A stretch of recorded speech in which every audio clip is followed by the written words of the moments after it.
Good afternoon and welcome everyone to Enbridge Line 5, Questions and Answers. I'm Liz Kirkwood, Executive Director of Flow for Love of Water, a Great Lakes Water Law and Policy Center based here in Traverse City, Michigan. I'd like to begin our event by sharing a water and land acknowledgement.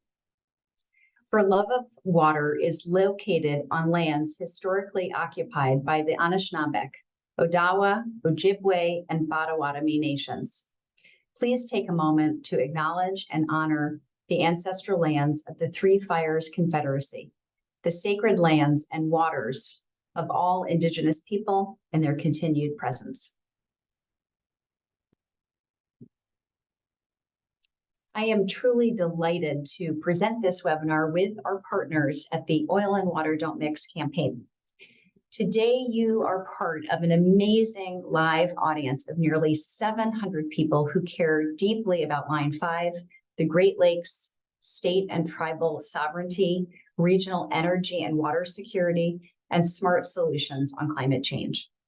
Backed by popular demand, our webinar today is specifically geared to answer your questions.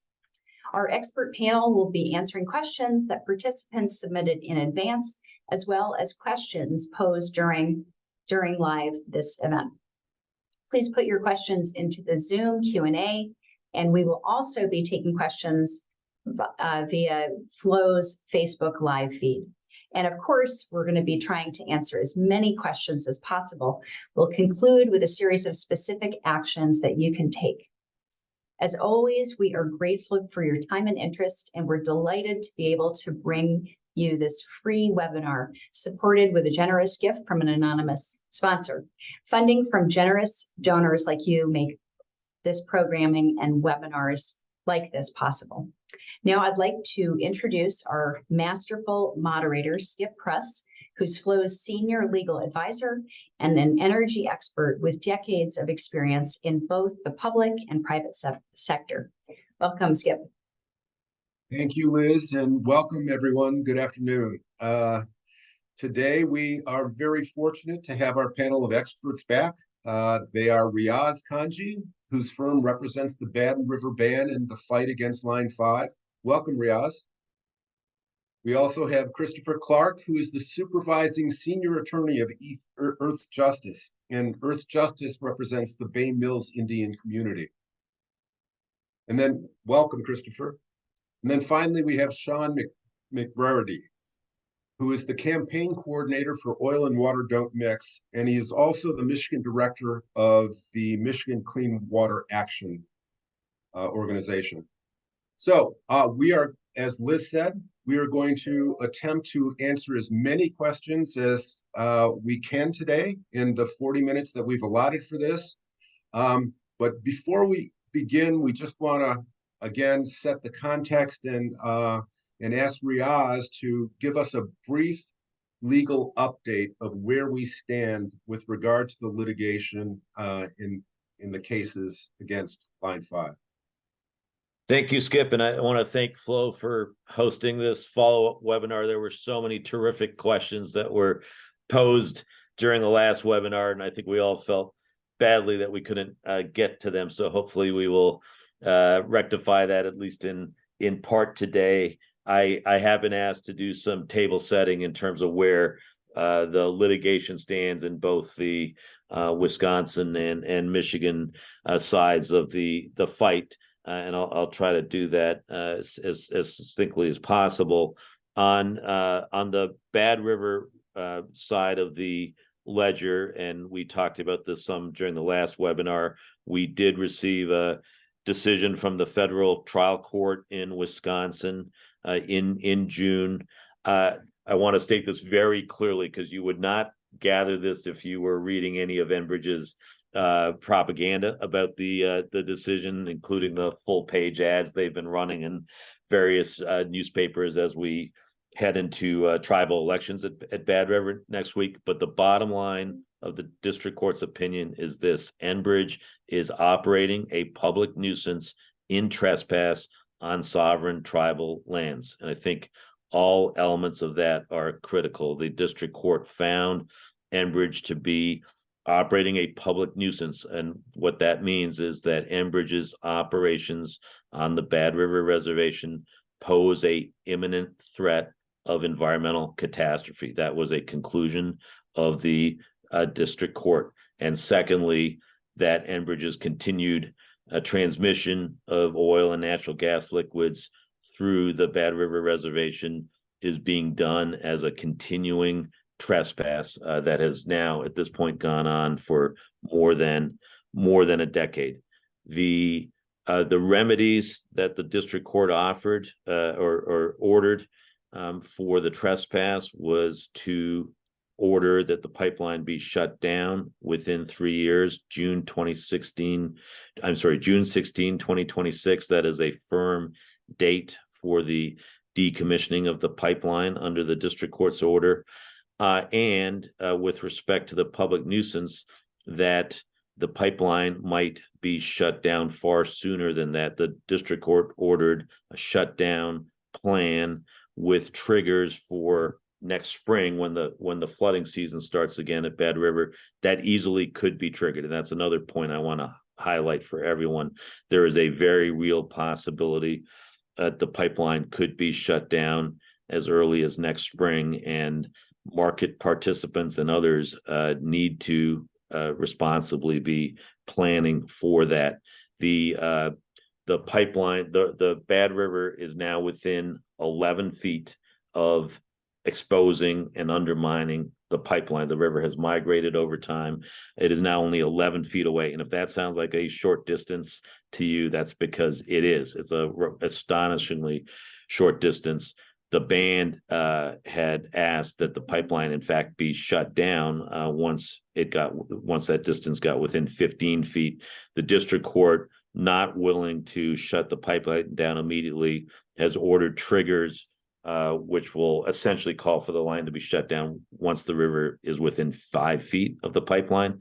If we have anything like the erosion we had last spring, that amount of remaining bank could be lost within a week.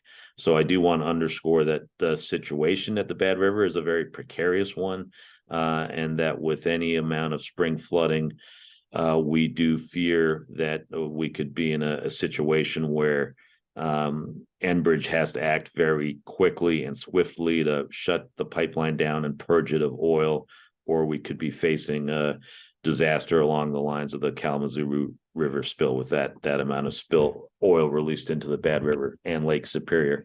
So Enbridge appealed the judge's order immediately.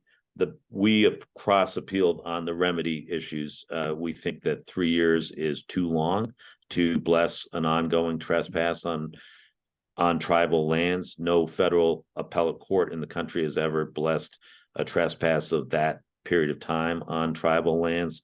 And we think that the shutdown order is not sufficiently protective for the reasons I just mentioned, that when we get to the spring, we really are playing with fire at the Bad River, and think that there should be a more immediate shutdown once flooding starts.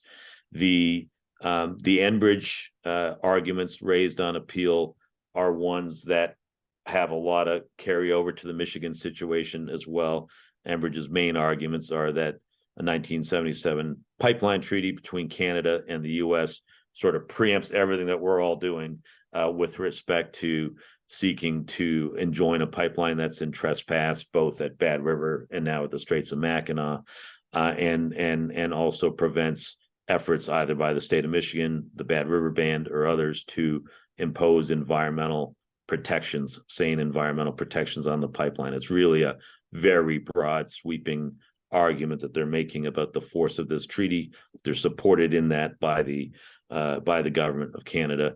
Enbridge also argues that the Federal Pipeline Safety Act, and this is ironic, preempts these efforts to impose safe operations by the state or by Bad River on its pipeline operations. So those are the issues that will be hashed out now in the Seventh Circuit Court of Appeals, which is the federal court of appeals that covers Wisconsin, Illinois, and several other states. We are midstream on the briefing in that. The briefing will be wrapped up by early December.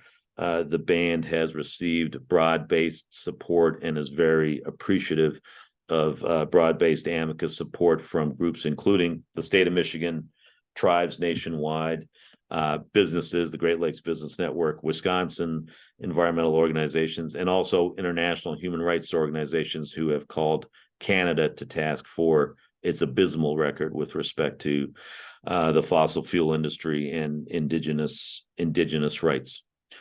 We expect that there will be oral argument, which will be held in Chicago in the early part of next year, and that the 3-judge panel could well issue a decision by the spring, and we hope by the time of the spring flooding season.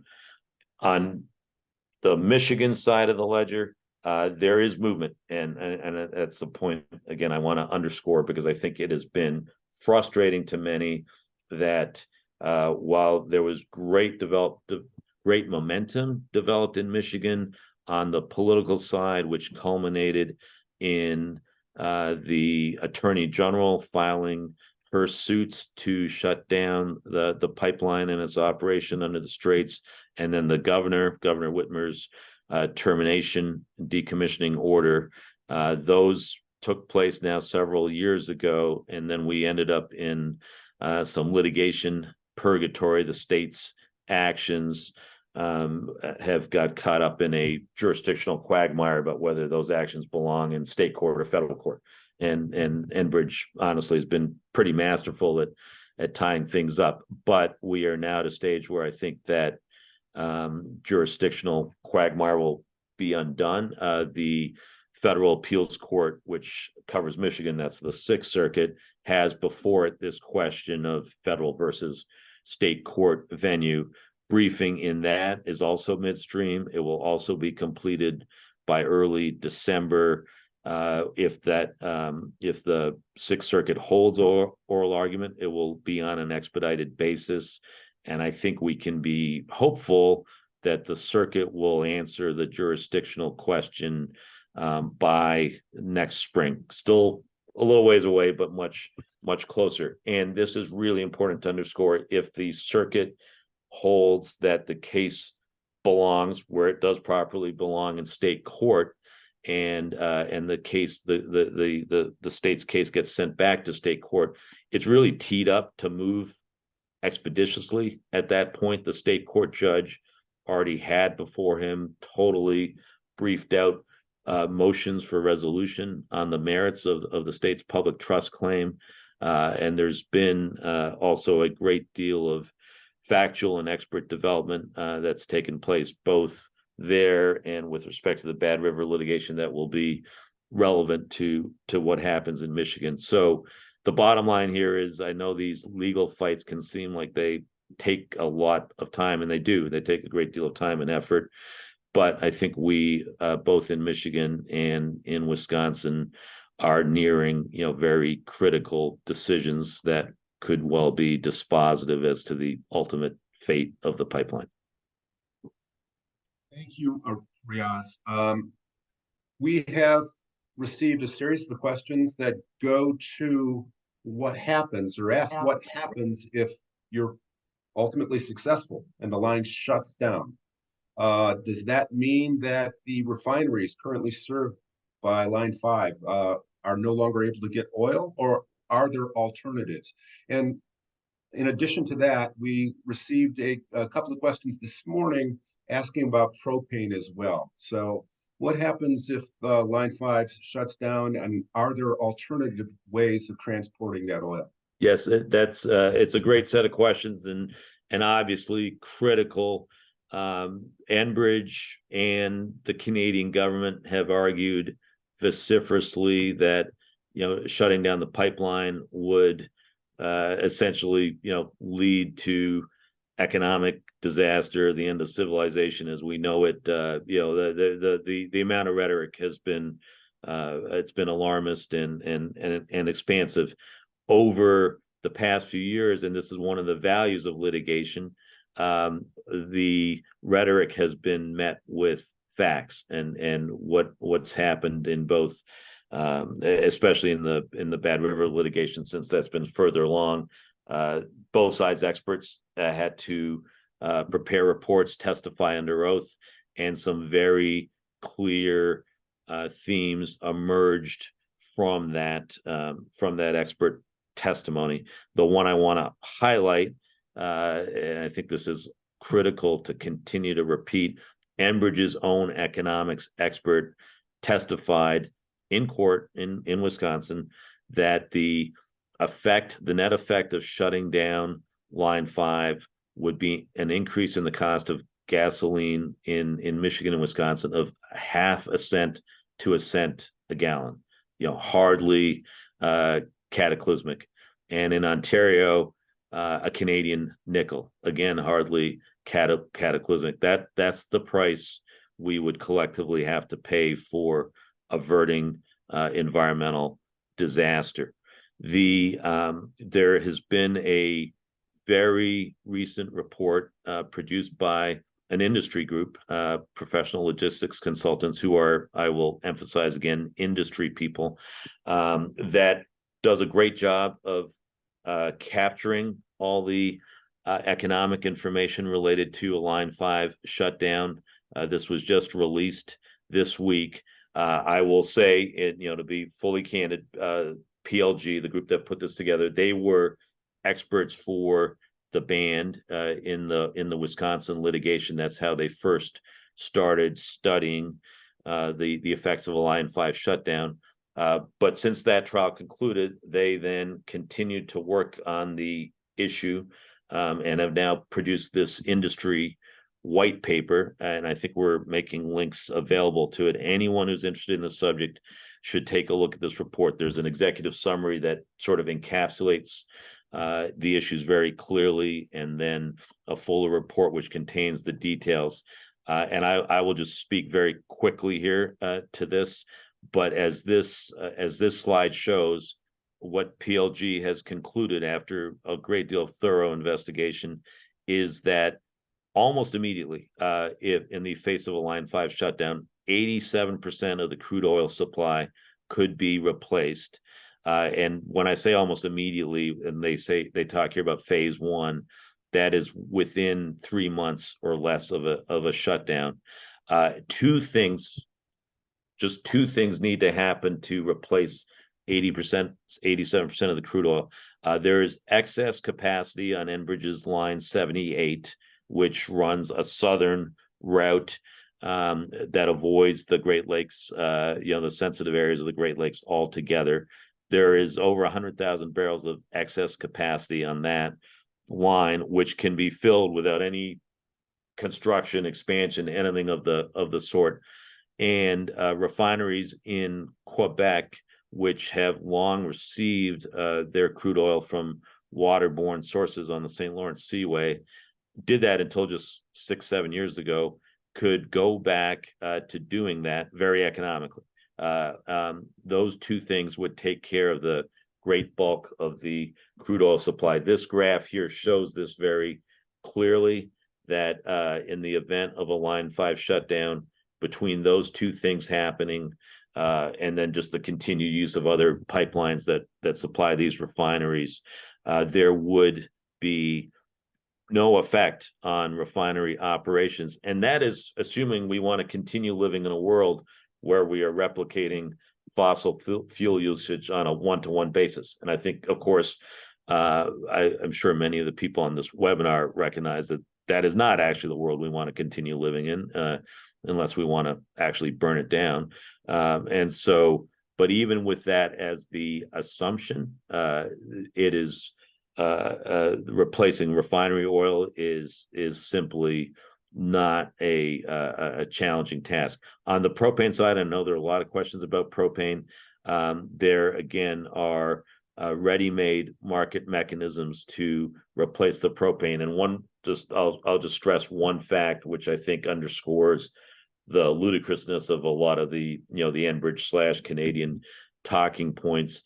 We here in Michigan and Ontario are within 200 miles of the Marcellus Utica Shale, which over the last 10 years has seen a massive explosion in propane development. Much of that propane has been exported to Europe, but the Enbridge Canada claim essentially boils down to the notion that the energy markets cannot and will not adapt through the use of other pipelines, rail, et cetera, to get propane 200 miles to the west instead of shipping it, several thousand miles to Europe. It's a sort of a claim that answers itself. But bottom line, those reports, for anyone interested, contain the most up-to-date and accurate information as to how the markets will adapt, as energy markets always do. Thank you, Riaz. Sean, I'm going to move to you. What specifically are the risks associated with the operation and potential failure of Line 5? What are those failure modes? A number of folks would like to better understand that. Yeah, thank you, Skip. I'm glad to be with you all today. So Riaz did a great job at going over the risk on the Bad River Reservation to Line 5 that Line 5 poses. So I won't belabor that point further. So, Line 5 is a 640-mile long pipeline. Our biggest concerns here in Michigan revolve around the Straits of Mackinac. But I do want to make the point that this is a 645-mile pipeline that was made to last 50 years maximum, and it's now been pumping oil for 70 years. The risk is all across the pipeline. There are over 400 separate water crossings that Line 5 takes on its route from Superior, Wisconsin to its end in Sarnia, Ontario. Every one of those 400 water crossings endangers a tributary of the Great Lakes. So even though we focus on the unfortunate possibility of major disaster in the Straits of Mackinac, there is danger all across the Line 5 pipeline. Now, to the Straits segment specifically, Line 5 is a 30-inch pipeline over land that breaks into two 20-inch segments that cross the Straits of Mackinac, just west of the Mackinac Bridge. Just in recent years, there's been a 12,000-pound tugboat anchor back in 2018 that put 3 big gashes into Line 5. Now, to fix that, Enbridge put over a kind of a sleeve coating over where those gashes are in the pipeline. One of the problems actually with the sleeve coating that they use to cover these gaps in pipeline is that they're what they call their pigs, which are these things that they'll run through the inside of the pipeline to measure the density of the outer wall of the pipelines, are no longer effective in areas that have this extra sleeve on top of the pipeline. So they had the anchor strikes in 2018. In 2020, ships under contract with Enbridge damaged the pipeline by hooking. We don't know exactly what it was, whether it was an anchor or a cable or something, to one of the anchor points on the pipeline and dragged it out of place. A 15,000-pound anchor was also retrieved near the pipeline. An Enbridge contract ship in, I think, 2021 actually ran into the Mackinac Bridge. Watching, the number one rule of boating in the Straits of Mackinac is don't hit the bridge. It's pretty easy to do. Watching Enbridge operate in the Straits of Mackinac is like watching the Keystone Cops, except it's not funny, it's horribly damaging. Now, other concerns relate to the decay and failure of Line 5. So Line 5 was originally designed back in 1953 in the Straits of Mackinac to be attached to the bottomlands of the Straits of Mackinac with sandbags that would keep the pipeline essentially on the bottomlands. They revised that design and went to these screw anchors years later. And now the screw anchors anchor the pipeline into the bottomlands of the lake and then have these steel sleeves that go around the circumference of the pipeline that are attached to the anchors. These anchor points were never designed to go with the pipeline. There was never an engineering study done to show that these supports would properly work with Line 5. And there's actually a good chance we can see where they've put these anchor points. And a lot of them are in places where there are new bends in the pipeline. So there is a chance that these anchor supports they're using in the Straits of Mackinac are causing new bends in Line 5, which of course is a very dangerous scenario for a pipeline that might rupture. There's, again, this is a 70-year-old pipeline that was made to last 50 years. So there are also concerns with vortex-induced vibrations, which is one of the more common ways for a pipeline to fail. There's also concerns with the original coating of the pipeline. Originally, there were supposed to be 3 coats of protection, if you will, between the oil in the pipeline and the water in the Straits of Mackinac. There's the steel of the pipeline itself, followed by a coal tar enamel coating and an exterior coating. In several locations on Line 5, both of those exterior layers of coating have worn away, leaving the exposed steel of the pipeline to corrosion from the Straits of Mackinac. So those are some of the major issues that we see with this pipeline. And we also know that the quickest Enbridge would be able to shut down Line 5 was it roughly 18 to 20 minutes to actually shut down the pipeline. That's the quickest. And a pipeline running nearly 1 million gallons an hour, even if they were able to shut down as quickly as possible, we're talking about a huge oil spill risk. And there are other risks to this as well, but I think we'll leave it there for now. Enbridge can't be trusted to operate this pipeline. They have a history of neglect when it comes to the pipelines they operate in Michigan and across the country. And that history of neglect, of course, includes the Line 6B oil spill in Kalamazoo, which we remember very well here in Michigan. So, on top of all those other physical risks, there's also the fact that this is a company with a history of bad actions and of trying to hide their actions. And it's a company that can't be trusted to operate pipelines anywhere, but especially in the worst spot of the Great Lakes for an oil spill. Thank you, Sean. Just quickly, lest there be any doubt of Enbridge's awareness of the risk associated with an anchor strike, they actually sued the tug company that struck the pipelines in 2018. And in that complaint, Enbridge alleged, and I quote, "A reasonable vessel operator would be cognizant of the potential for severe harm to the Great Lakes should any of the pipelines and cables in the Straits of Mackinac be struck by an anchor." Sean, I'm going to stick with you. There's questions about monitoring systems. Enbridge does have a monitoring system in place to ostensibly reduce the chance of an anchor strike. What is that system, and what is your thoughts about its effectiveness? Well, so yeah, Enbridge has cameras positioned around the straits where they attempt to look at vessels going by and make sure that their anchors are not down. Now, there are many problems with this. Night is one problem. Fog is another problem. Weather conditions on the straits are unpredictable, subject to change at a moment's notice. And there's also, on top of that, the human error factor, which again, we've seen a history and a pattern of problems with human error at Enbridge when it comes to safety.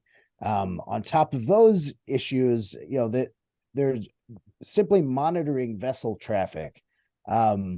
you could make the argument it marginally guards against one of the possible risks to Line 5. It does nothing for all of the other risks that we've discussed on the pipeline. So, this monitoring system, I think, is a nice PR trick that Enbridge is using that really doesn't do much at all to make this pipeline safer. There's also the fact that in the case in maritime emergencies do happen. And, if, for instance, a large tanker is losing its ability or is having trouble with their ability to steer or navigate, there's a decent chance somebody's going to drop an anchor as they approach the Mackinac Bridge, especially if sight lines are not clear and it's foggy or dark, things like that. So, accidents do happen. No amount of just monitoring vessels to make sure that their anchors are raised adds significant protection for Line 5. Yeah, there is a maritime regulation that prohibits anchoring in the straits because of the risk to the pipelines, but that regulation has an exception for emergencies, and a ship's captain will always act first to protect the vessel and crew. Thank you, Sean. We've also been asked about the underwater currents. There's been several questions about that. I'll just take a quick shot. We know from research that has been done by the National Oceanic and Atmospheric Administration and others in the University of Michigan that the currents move back and forth across the straits. It's highly unusual. They can do that on a daily basis. The currents also oscillate up and down. The dispersion modeling that has been done by the University of Michigan indicates that if in the event of a large pipeline failure, more than 700 miles of shoreline, Lake Michigan and Lake Huron shorelines could be impacted by oil. More than 27,000 square miles would be impacted by the oil as it spread. The currents at the bottom of the lake are pretty forceful. In 1953, the engineering studies indicated that if the currents exceeded 1.96 miles per hour, the pipeline could bend or would bend. There is evidence that the current strength at the bottomlands where the pipelines are located are greater than 2 miles per hour, may even approach 4 miles per hour, which is considerable. And most importantly, the concern is the pervasive and continuous scour and erosion underneath the pipelines. It's the scour and erosion that has caused the installation of more than 200 of these saddle anchor systems that you described, Sean. And that it continues. And one of the big fears is that the erosion might be so severe in one or more of those places that those anchors may swing freely and no longer be anchored to the bottom and add to the force that the pipelines already experience from the strong currents in the strait. With that, Christopher, we're going to finally move to you. Can you speak to the physical, cultural, and spiritual significance of the waters of the Great Lakes, and also to, if you would, the archaeological finds that have been found in the Strait of Michigan? Thank you, and I want to thank my good friends at Flow for having me today. It's an honor to be here. For those of you who don't know, I'm an attorney with the national group Earth Justice, and along with colleagues from the Native American Rights Fund, we represent the Bay Mills Indian community and its advocacy surrounding the issues that we're talking about today, and that is also a great honor to represent Bay Mills. And I wanted to just share with folks, I think this is something that many know, but in case you don't, that the Straits of Mackinac and the surrounding land and water have very deep cultural, spiritual, historic, and economic significance to Bay Mills, other tribal nations, and indigenous communities in the area. And in fact, this area is regarded as the center of creation for Anishinaabe people. And it's for this reason that Bay Mills is in this fight. The area in and around the Straits contains a remarkable concentration of cultural sites and resources. These include burial sites. They include archaeological remains that reflect literally a record of thousands of years of tribal history. So and the waters of the Straits are part of the tribal fishery. And the fishery is critically important to Bay Mills and other tribes in the area. I will share with you that commercial fishing contributes to over half of Bay Mills household income. So over half of the households rely upon commercial fishing for all or part of their income. So what we're talking about today, the possibility of environmental catastrophe in the Straits, really poses a dire threat to both the economic well-being of the members of the tribe and to their spiritual and cultural traditions. The importance of this really can't be overstated. My client, President Whitney Gravel of the Bay Mills Indian community, when she is asked to talk about the possibility of a oil spill in the Straits, she describes it sometimes as a heart attack. And I think she uses that phrase because the Straits themselves represent the heart of many of the tribe's cultural traditions and their way of life. And so for this reason, we have been actively involved in the fight here on behalf of Bay Mills. We have been supporting some of the litigation efforts that Riaz described at the beginning of the call, and we've been actively involved in working with the various agencies who are reviewing the proposed tunnel that Enbridge wants to put beneath the Straits of Mackinac. Thank you, Christopher. Sean, back to you. Who will pay for the cleanup and new drinking water sources when Line 5 fails? Yeah, that's a great question with an unfortunate, troubling answer.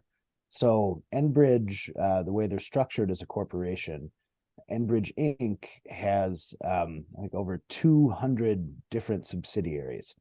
2 of their subsidiaries own Line 5.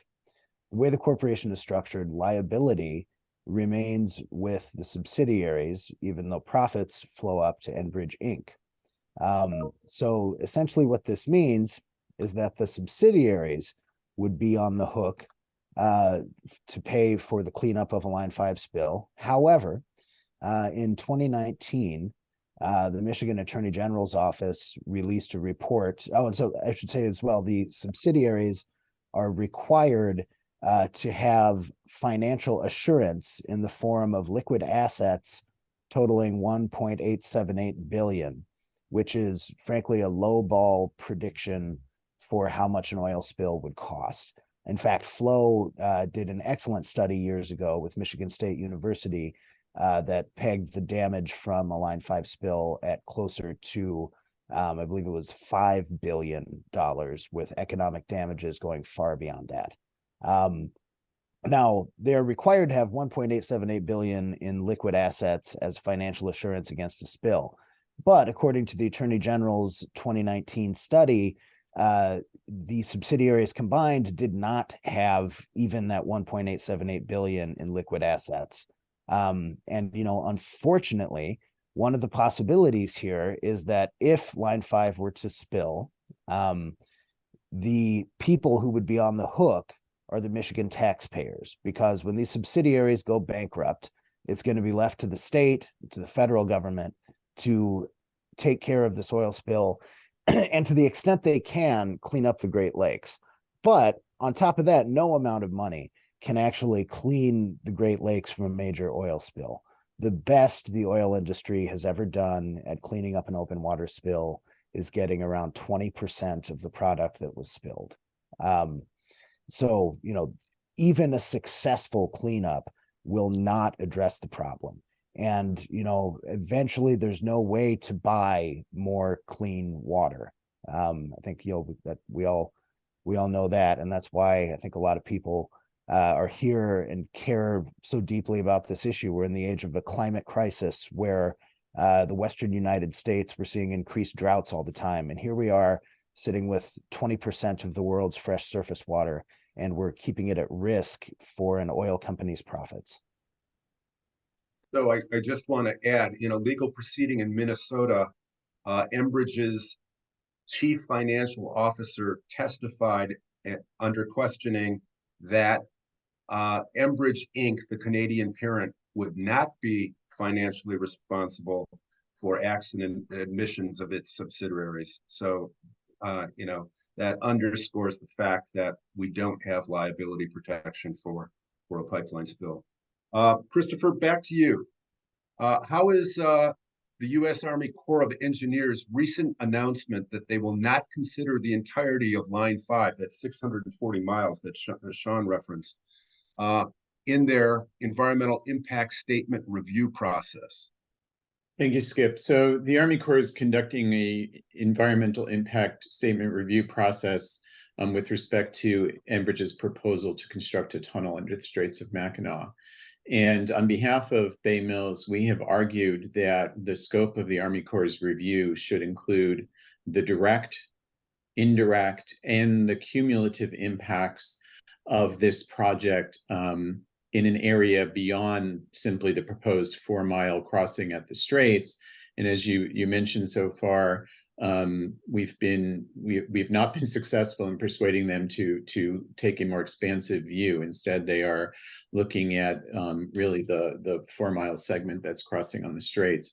We're going to continue to be advocating that position. There will be, once the Army Corps issues its draft environmental impact statement, there will be an opportunity for public comment on that, and we do encourage people to engage at that point on the Army Corps' review. But the reasons why a more robust review and more expansive review from a geographic perspective is necessary has been mentioned by some of the other comments here today, is that this project impacts the operation of the entire line. So if you construct a tunnel, the purpose of the tunnel is to perpetuate the operation of this line for years to come, and that has implications across the pipeline's entire length. As Sean mentioned earlier, there are many waterways that this pipeline crosses. So if you perpetuate the continued operation of the pipeline, you are keeping in place the risk that this pipeline presents all across its length. And again, as said earlier, this is a aging and deteriorating pipeline that has leaked and spilled across its entire length. And as we saw with the Line 6B spill, a inland spill can be devastating. It can enter waterways and cause terrible catastrophe throughout the area. So we are encouraging and will be continuing to advocate that the Army Corps take a more expansive look at this proposed project. Thank you, Christopher. We have received a couple of questions during this webinar, and also we've had some others on this subject. Riaz, back to you. Is Canada cooperating with the United States to close Line 5? If not, what can be done to get the help needed from Canada? Thank you, Skip. I think the answer is an unambiguous no. Canada is not cooperating with respect to shutting down the pipeline. I will say this as somebody who grew up in Canada and was a very proud Canadian and very fond of my Canadian childhood. I have been so utterly disappointed by the government of Canada and its approach to the Line 5 issue. Canada has played the heavy here. It's played the bully, really, in terms of doing everything it can to impose pressure on the Biden administration and on the courts to keep the line open. And it has done so in really an open violation of tribal rights and state rights. Canada's very early on invoked the 1977 treaty that I mentioned with respect to Michigan's actions to shut down the line. It has now been very active in the Bad River case. We know that in our case, in the Bad River case, its actions had an effect on the trial court judge, who became very skittish about ordering the shutdown of the pipeline because of the claims being made by Canada about the effects of shutting down the line. We also know that Canada has made it a diplomatic matter of the first order. Prime Minister Trudeau has directly and consistently raised Line 5 with President Biden and with the State Department in Canada's efforts to keep the line open. I don't know the answer to the question about what we can do in Canada. We have good allies. environmental groups and the First Nations, but we really need the Canadian people more generally to speak up with their government about the fact that Canada is taking a position which so openly continues to advance fossil fuel usage in contravention of Canada's own obligations, and which countenances the continued violation of indigenous rights. So I will add that apparently there is a Canadian minister who has a petition that he is urging Canadian residents to sign regarding the shutdown of Line 5. And we will post a link to that petition for people who are listening to this webinar. Let's say one more quick thing. There's a great question I saw about which treaty is older, this 1977 pipeline treaty or the treaties between the tribes and the United States. A fantastic question. The treaties with the tribes date back to the 1840s and 1850s, and under clear law, they predominate. The clear law is that unless a subsequent treaty was clearly intended by Congress to override or abrogate tribal rights, it does not do so. And there was no indication that Congress ever intended to upend the rights that Christopher talked about for the Michigan tribes, or that the Bad River Band has. And here's the other critical thing about that 1977 pipeline treaty. It has an Article 4, which expressly allows American governments, be they states, tribes, the federal government, to take actions with respect to a pipeline to support environmental protection. It's the clear letter of the treaty. That's what Michigan has acted pursuant to. That's what the Bad River has acted pursuant to. In Canada and Enbridge, in their briefing, they just ignore that article. They never address it because it so directly contradicts their arguments under the treaty. Thank you for that. Thank you for that elaboration. Christopher, why not? This is a question recently received. Why not support Enbridge's building of the tunnel at the same time you litigate the shutdown of Line 5? If litigation is unsuccessful, at least we would have the tunnel as a much better and safer alternative than the current pipeline. The answer is that the tunnel is not a solution to the problems that we're talking about today for a variety of reasons. And I will share with the audience that we've been representing the Bay Mills Indian community in a proceeding before the Michigan Public Service Commission, who's evaluating the proposed tunnel. And in that proceeding, we presented the testimony of a pipeline safety expert and a tunneling expert, two different experts, both of whom flagged significant engineering and safety concerns with the proposed design of the tunnel. Because of the way this tunnel is designed, they have significant concerns that the pipeline could leak within the confines of that tunnel, and that when you have crude oil and especially natural gas liquids leaking inside an enclosed space like that, it creates a highly flammable and explosive environment. So you are potentially creating a tunnel in which there could be a leak or spill from the pipeline. And to Sean's point earlier, the way this pipeline operates and takes a while to shut down, if you do have a leak, an enormous amount of fuel and product then ends up in this enclosed space. Vapors are created that are highly, highly flammable.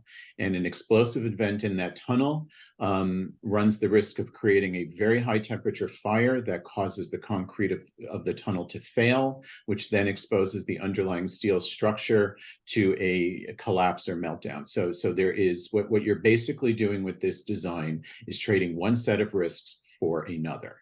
The other thing I just want to highlight about the engineering design of this has never been done before in the world. There is no other tunnel like this in which a liquids pipeline is running through a tunnel underneath water like this. So this is an untested design.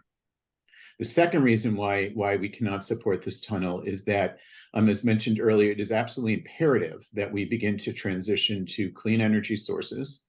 This is not the time for us to be gambling on new fossil fuel infrastructure. We should be transitioning to clean energy sources.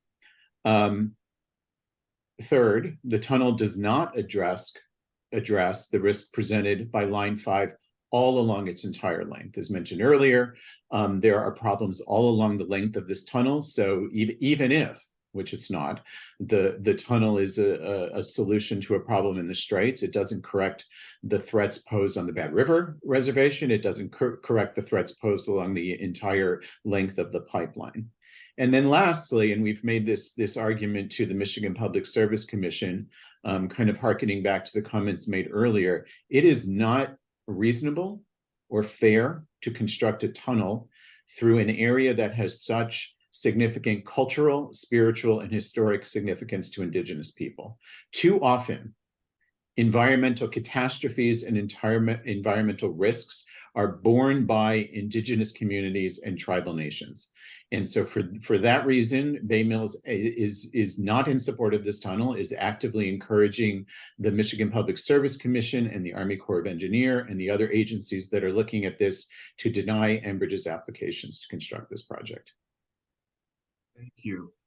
It should also be pointed out that whether or not Enbridge is serious about actually constructing the tunnel appears to be an open issue. Enbridge in 2021 petitioned the Federal Energy Regulatory Commission to allow it to, its term, quote, truncate, unquote, the depreciation schedules for all of its pipeline assets. And the reason given to FERC that Enbridge needed to do this is that the decarbonization and climate change efforts by the United States and Canada may reduce the need for pipelines to transport oil long term. And so they wanted to depreciate their pipeline system in a much shorter time frame, which is really interesting. We just received an observation and a question really from a viewer who points out that the Enbridge parent board has not approved the tunnel and its financing. So what might be the significance of that? I think that Ian Bunn's observation is exactly on point, which is Enbridge they're masterful at proposing ideas where the real intent is to continue with the status quo. So the proposal of the tunnel without a commitment from the board of directors, without any real up-to-date cost estimates, it was the way that they convinced the Snyder administration to allow the existing pipelines to remain in operation. And under what has to be one of the worst deals ever struck in history, the deal is they get to continue the existing pipeline until they build the tunnel. No timeline, no finite end on the tunnel operation. So it's a way of shifting attention. Same thing at Bad River, where a reroute has been proposed, and Enbridge's idea is we get to continue operating the pipeline on the reservation until whenever it is we complete the reroute. So it's a smart tactic, but it's one that just has the effect of allowing the threat posed by existing pipeline operations to continue in perpetuity. There is so much focus on the tunnel. I just want to put this question to Sean because I know he's looked at this. The geotechnical work in preparation to actually build the tunnel there's been many questions raised about that. Can you just quickly summarize the concerns, Sean? Yeah, absolutely. So the industry standard for geotechnical investigation before you build a tunnel is the industry standard is to essentially do these boreholes so that you can take samples and figure out what kind of rock you're going to be drilling through. To do these boreholes every 50 to 100 feet when we're looking at complex geology, which the Straits of Mackinac is notoriously complex geology. Now, Enbridge only drilled holes every 950 feet. So they did roughly 1/10 of the industry standard recommended research. Now, in that 1/10 of the research that they did, they found that roughly half of the boreholes revealed geology that was poor to very poor for drilling material. And it also showed that they're not essentially going to be drilling through bedrock. They're going to be drilling through different materials, a lot of it having the porosity more similar to sand than rock, which means way greater water infiltration into the tunnel than Enbridge was anticipated. Thank you, Sean. Thank you.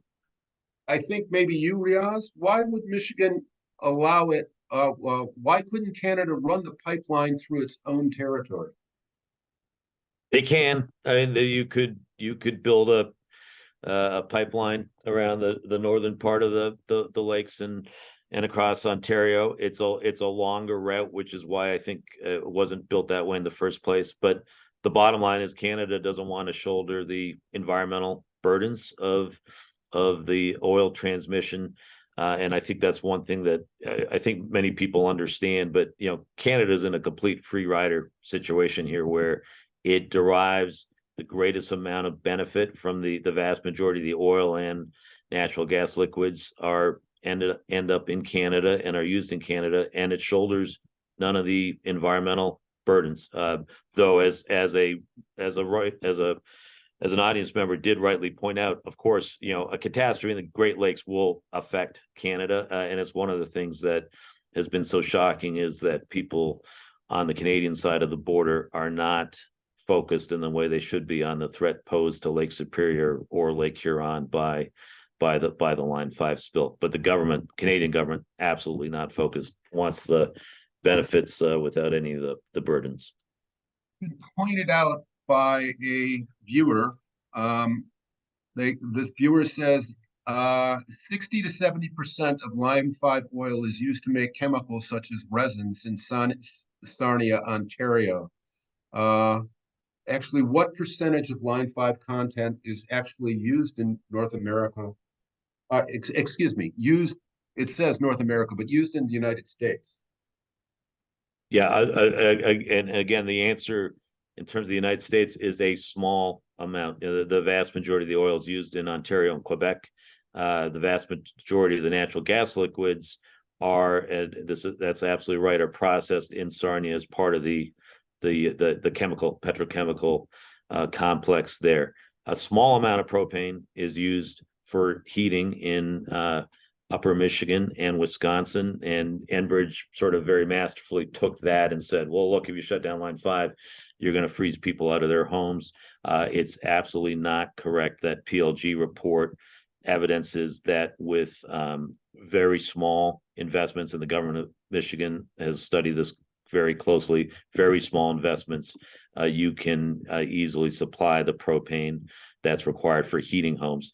There's a question from an environmental graduate student about what work people can be doing. I think one really interesting project would be to trace exactly how the oil and natural gas liquids are used in Ontario, and a lot of it is for chemical purposes that have had the effect of polluting our waterways. The water pollution that comes out of Sarnia has destroyed tribal communities downriver from that, destroyed ways of life. And so this notion that the products are necessary for the advancement of civilization is one that I think is particularly offensive. We're getting towards the end of our question period, but we have a whole series of questions that we received from the last webinar, during preparing for this one, and during this webinar, and they go to, what can people do? Who has the most power to keep attention on the issue? What can the public do about it now? How can we effectively spread the word?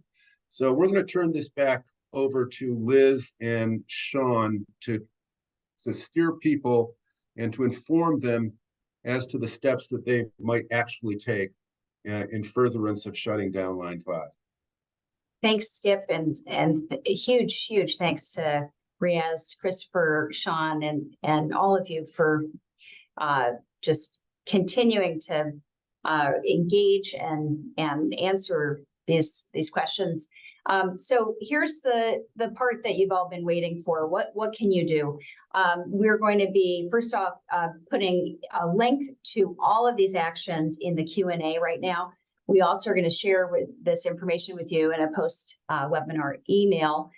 So if you're not, and so we've got 10 ways for you to take action. And the first one, of course, is going to be to email your state and or federal lawmakers to shut down Line 5, elevating the PLG report that Riaz mentioned. And you can just go to forloveofwater.org/toolkit, and then you will be able to click onto that. So Sean, I'm going to turn over the next action to you. Yeah, thank you, Liz.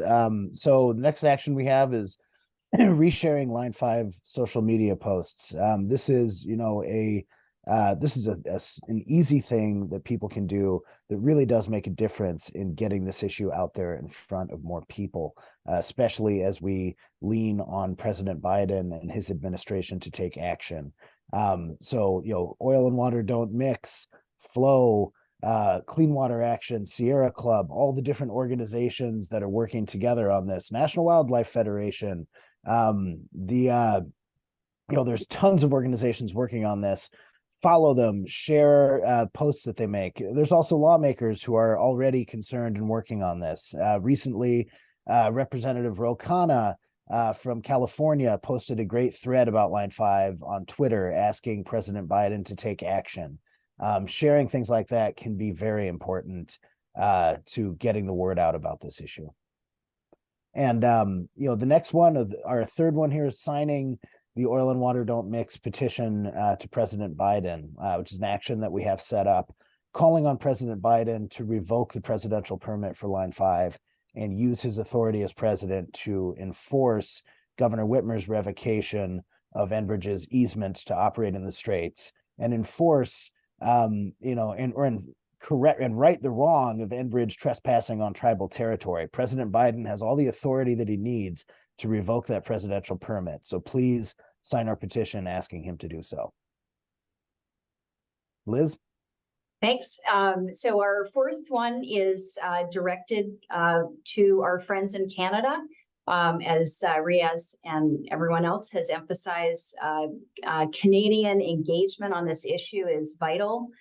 And I wanted to mention that 25% of Canadians take their drinking water from the Great Lakes.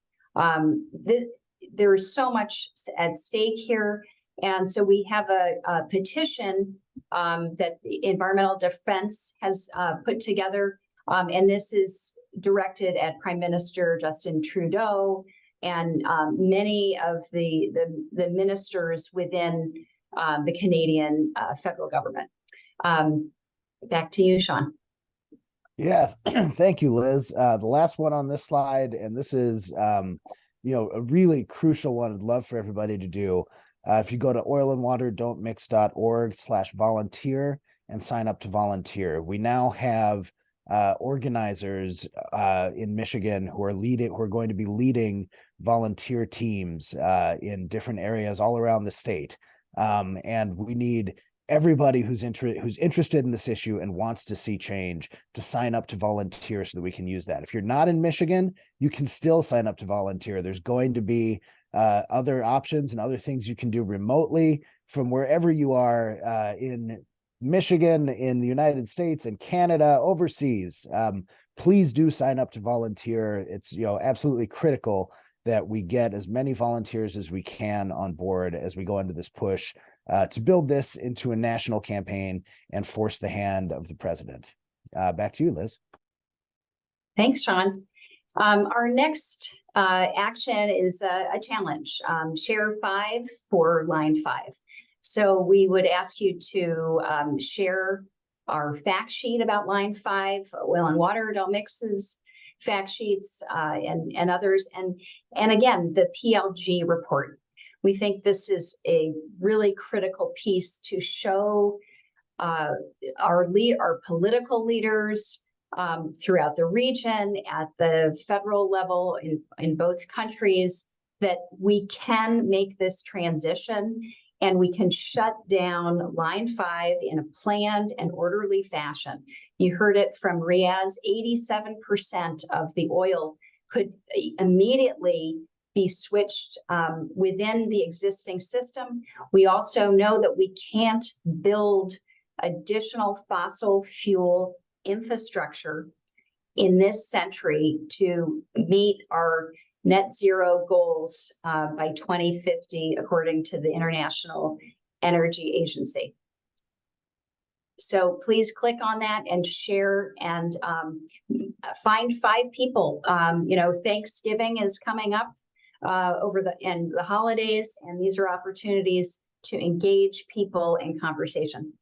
Back to you, Sean. Yeah, thank you very much, Liz. So another one, writing a letter to the editor of your local paper. And Flow has an excellent toolkit available on their website for writing letters to the editor. And if you need support, you can get in touch with the folks at Flow or the folks at Oil and Water Don't Mix. We're happy to help support your efforts in getting a letter to the editor in your local paper. It's also very good to do this when you see an article in your local paper about Line 5, especially one that might not, have all of the points that we're raising, and might include a little bit more of the Enbridge perspective, which we're seeing in a lot of the media. Back to you, Liz. Thanks, Sean. This is a really fun one for young folks, especially, I think, because we're always trying to get out there and use social media to engage folks. So this is an opportunity to share your photo and be part of a larger Line 5 photo petition. And the Sierra Club has put this together. And if you click onto that link, you'll find an online portal where you can make the submissions. If you have any trouble, please reach out to us and we'll help troubleshoot any problems you have. But we're looking for you to show your solidarity, and this is another great way to engage. Okay, back to you, Sean. Yeah, thank you. And then also, so there've been there's a great 30-minute special on WDIV Local 4 in Detroit on Line 5 that aired recently. If you go to clickondetroit.com, you can find that. And I think it's very good to watch that and share it, as well as we are actually working, date to be determined, but to schedule a screening and a panel of the Local 4 Detroit story. And also just want to put a plug in here as far as watching different things on this. There's a great film called Troubled Waters, which is a longer documentary on Line 5 that premiered up in Traverse City just a month or so ago. And they're looking at doing showings in other places around Michigan. Again, date and time are to be determined. But stay tuned for that. It's another great thing you can watch. Invite your friends to join you. Inviting friends to come do things with you, people who may not know about Line 5, is what we call relational organizing. It's a really, really important skill in studies about people's voting tendencies. If the best messengers, people they trust the most, are people in their social circle, asking them to get involved. So please, please do that. That's a hugely important thing. Liz. Sean, thank you for mentioning there are so many amazing films about Line 5, like Troubled Waters. This was just the most recent documentary that's been shared, and we'll be adding additional resources. Barton Bund has done a series of pieces in the past, and there are many others. As we grow this toolkit, we will be adding those additional resources. And so finally, for number 10, we just would ask you to share this page, which is for loveofwater.org/toolkit. We would welcome your suggestions about other resources. This is how we continue to grow public engagement. So looking at the time, I'm going to wrap things up. We're coming to a close, and I just want to personally thank each and every one of you for attending and sharing and asking just amazing questions. I I also want to give a special thanks to our brilliant panelists and moderator for sharing their experiences and deep knowledge on this matter that continues to inspire us to work together for the future of the Great Lakes. Thank you to our anonymous donor who made this webinar possible. And as I mentioned, we're going to follow up later this week with links to the recording of the webinar, related resources, and Line 5 actions that you can take and share. And finally, I want to leave you with this thought that, you know, our movement to shut down Line 5 is growing stronger because of you and your commitment to take action and to spread the word. We've had nearly another 700 people register for this webinar, and countless others will watch it on demand over the next weeks and months. And while Line 5 is winding its way through the court system, it's more important than ever before for you to voice your opinion in a show of solidarity with the state of Michigan and the tribes to protect our rights to water. Continue to educate your friends, families, and neighbors, because the will of the people will influence the future of Line 5. Collectively, our voices matter in this fight to protect the Great Lakes, and I hope you come away from today's event feeling more knowledgeable, empowered, and motivated for change. Thank you for attending, taking action to protect the Great Lakes, and we hope to see you again soon.